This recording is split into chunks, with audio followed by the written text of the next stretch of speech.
रामो विग्रहवान् धर्मः साधुः सत्यपराक्रमः राजा सर्वस्य लोकस्य देवत्वेनाभिपूजितः. म्हणजे राम हे धर्माचे साक्षात स्वरूप आहेत. ते साधू, सत्यपरायण आणि पराक्रमी आहेत. ते संपूर्ण जगाचे राजा असून देवांसमान पूजले जातात.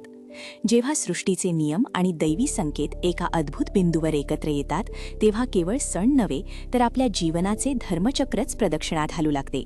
कल्पना करा, जेव्हा साक्षात सूर्यनारायण, ग्रह नक्षत्रांचे अधिपती, आपल्या सर्व सामर्थ्यासह एका अशा शुभ मुहूर्ताची रचना करतात, जिथे कोणताही संकल्प, कोणतीही पूजा आणि कोणतंही शुभकार्य अक्षय फळ देणारं ठरतं.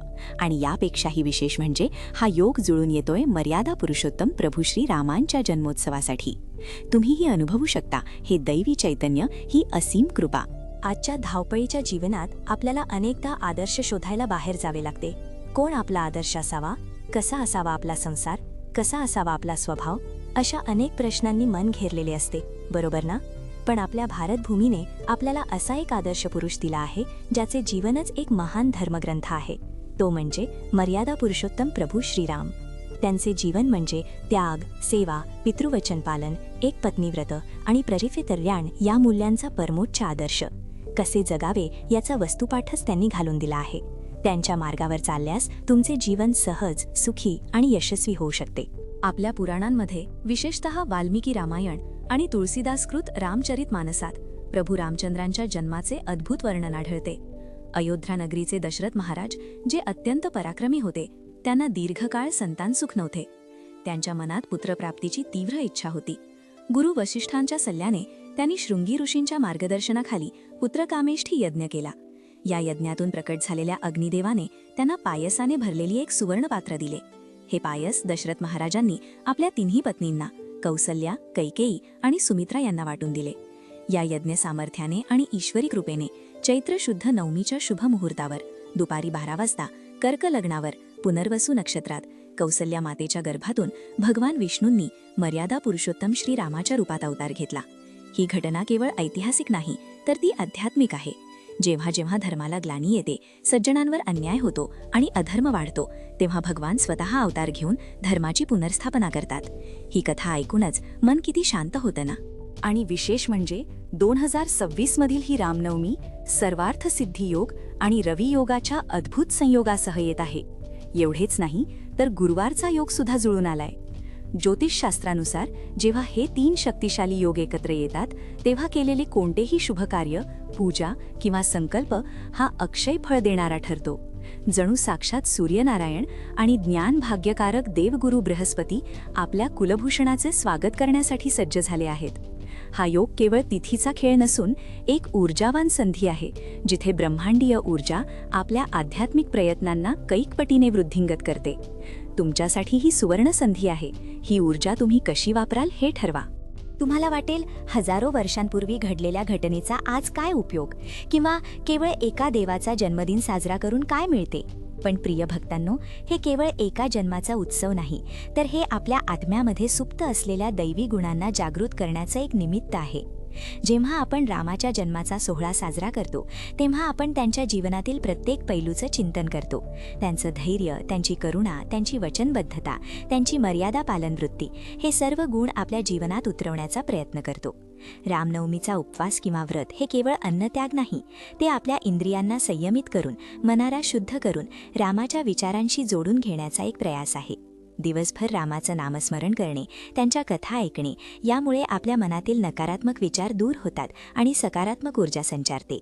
जसे आपण घरातील कचरा रोज स्वच्छ करतो, तसेच या व्रताच्या माध्यमातून आपण मनातील विकार, नकारात्मकता स्वच्छ करतो आणि रामाच्या पावित्र्याला, त्यांच्या सद्गुणांना त्यात स्थान देतो. ही एक प्रकारची मानसिक, आत्मिक आणि ऊर्जात्मक शुद्धीकरण प्रक्रिया आहे, जी तुमच्या संपूर्ण अस्तित्वाला नवसंजीवनी देते. खरंच ही संधी सोडू नका. तर मग आता आपण पाहूया, श्रीरामनवमीचा हा पवित्र सोहळा आपण आपल्या घरात किंवा मंदिरात कसा साजरा करू शकतो. 2026 साली स्मार्थ परंपरेनुसार मुख्य उत्सव 26 मार्च रोजी गुरुवारी आहे.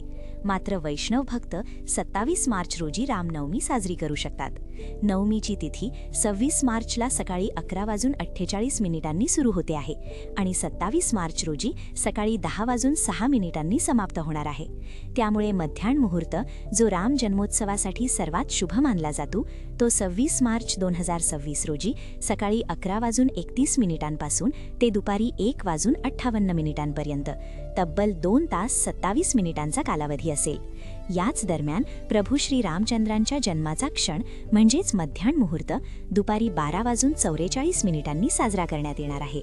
दृक पंचांगानुसार मुंबई महाराष्ट्रासाठी ही अचूक वेळ आहे.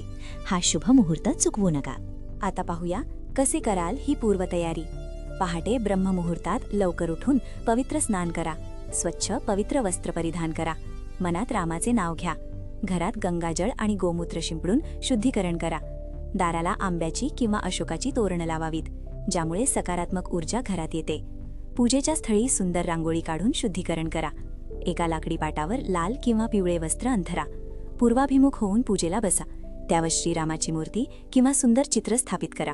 शक्य असल्यास बालकृष्णाचा किंवा बाळरामाचा लहान पाळणा ठेवा.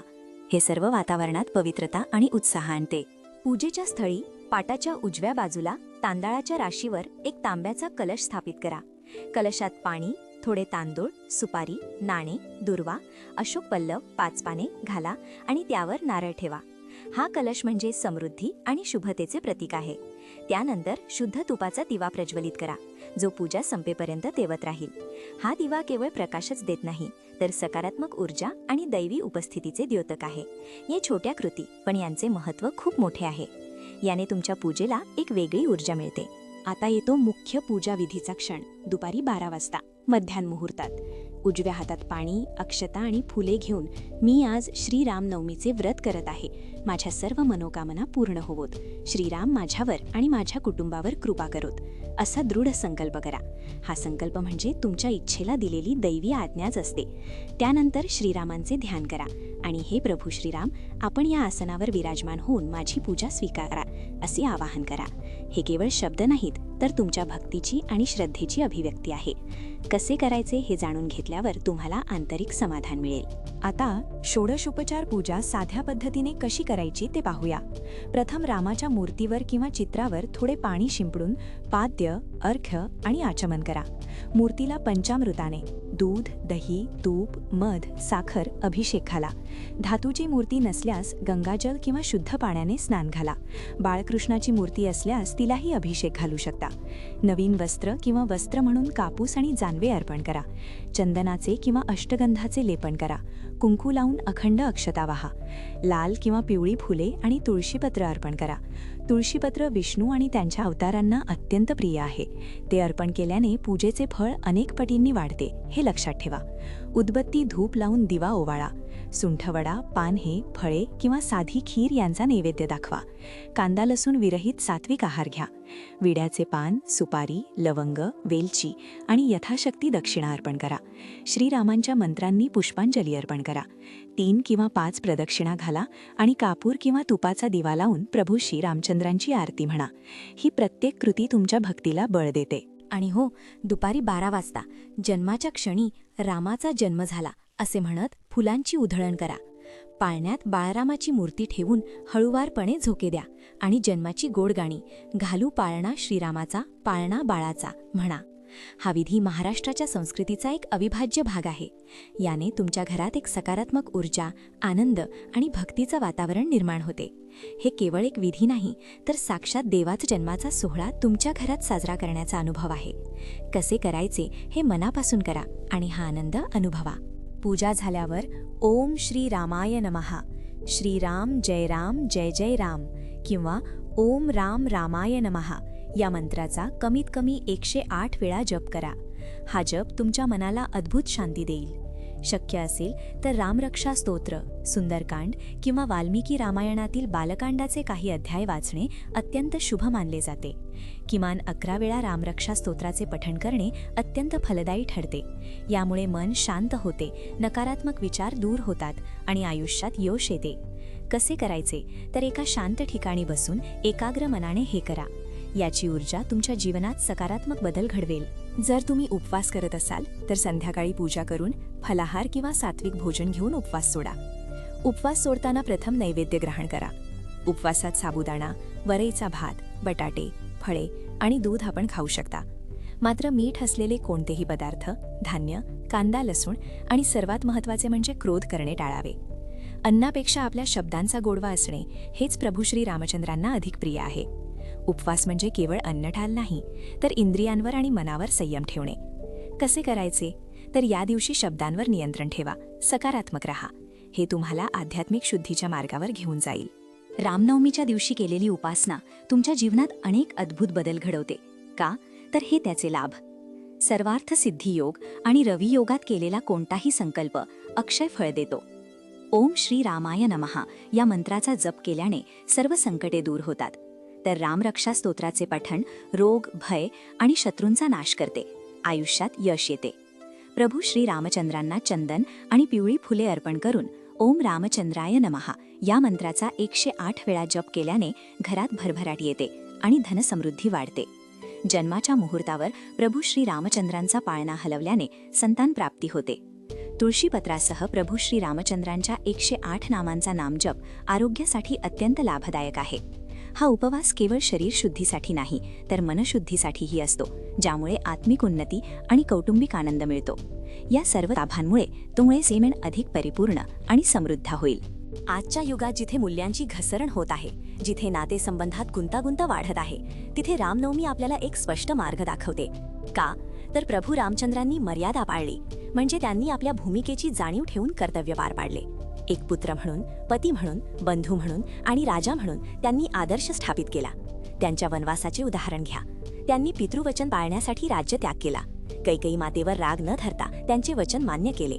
हे त्याग आणि वचनबद्धतेचे सर्वोच्च उदाहरण आहे, जे आपल्याला स्वार्थापलीकडे जाऊन धर्माचे पालन कसे करावे हे शिकवते.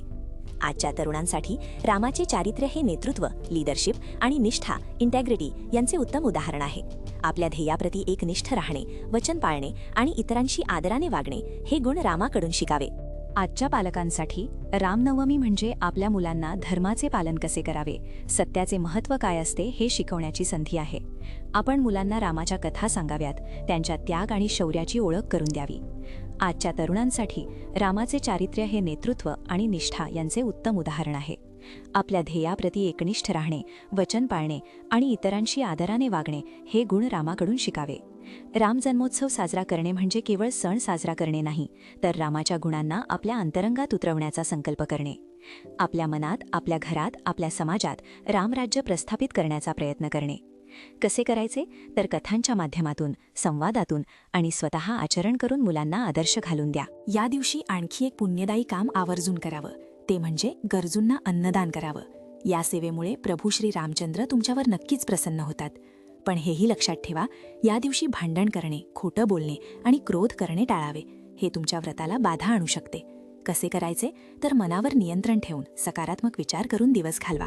तुमच्या प्रत्येक कृतीतून रामतत्व दिसायला हवे. हेच तुम्हाला खरी रामकृपा मिळवून देईल. तर प्रिय भक्तांनो, 2026चा हा श्रीराम जन्मोत्सव केवळ एक औपचारिक पूजा नसेल, तर तो आपल्या जीवनात रामतत्व रुजवून एक आदर्श जीवन जगण्याचा संकल्प असेल. कसे करायचे?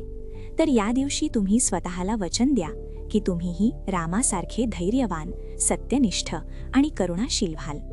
आपल्या घरात रामरक्षा स्तोत्र पठण करा, रामाच्या कथा वाचा आणि मुलांना सांगा. आपल्या मनातील आणि घरातील नकारात्मकता दूर करून प्रेमाचा, भक्तीचा आणि सौहार्दाचा दिवा प्रज्वलित करा. तुमच्या जीवनात श्रीरामांचे आशीर्वाद सदा राहोत. तुमचे घर आनंदाने आणि समृद्धीने भरून जावो, अशी माझी मनोकामना आहे. ओम नमः शिवाय.